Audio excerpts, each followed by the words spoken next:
Hello, magandang araw sa lahat. Ngayon gagawa tayo ng emergency light sa ating bahay. Ito po ay mga gamit lamang na makikita natin sa loob ng ating bahay. So kapag may typhoons, earthquakes, floods, or brownouts, may pang emergency light na tayo. So ang requirement lang ay mantika, bigas, baso at saka cotton buds. At dapat meron po tayong pangsinde. So ang una, ilagay po natin yung rice sa baso. Yan po ang unang step. At kapag nalagay na po yung rice, konti lang na nasa tamang kalahati lang ng baso, ilagay po natin yung mantika.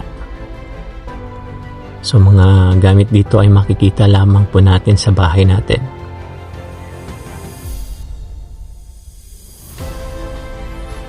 So sakto lang pong ibigay natin yung tamang laman ng baso sa paglagay po natin ng mantika. Ngayon, sunod natin yung cotton buds, ilagay natin sa gitna. Ito po yung pangsindi natin.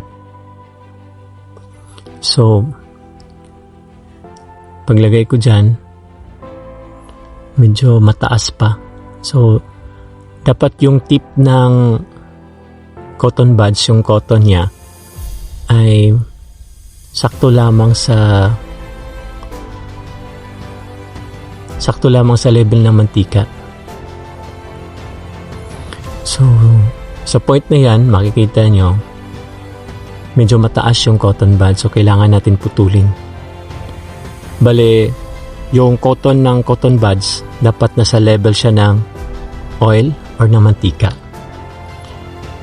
para di po siya maubos agad yung kanyang light, yung kanyang sinde.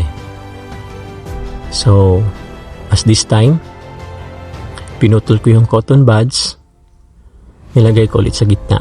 So ngayon, tapos na ang ating emergency candle. So magagamit po natin ito during brownouts, mga emergency situations na di natin inaasahan.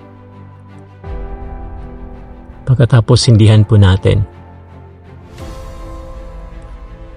So kaya nito magpailaw hanggang 24 hours. So careful lang po sa mga gumagamit nito. Ilayo po nyo ito sa mga madaling masunog na bagay. Yan po sa may semento, kung gusto nyo pong gumawa nito. At pabayaan nyo po ng ilang oras na pang-ilaw sa bahay ninyo during brownouts. So, kaya natin off yung ilaw. Yan po ang ating emergency light na parang candle din siya. So, di po yan nauubos kasi yung level po ng cotton buds nasa level po ng mantika. Ganyan po ang paggawa ng ating emergency candle or emergency light during typhoons, floods, earthquakes at anumang mga trahedya na di natin inaasahan. Maraming salamat po.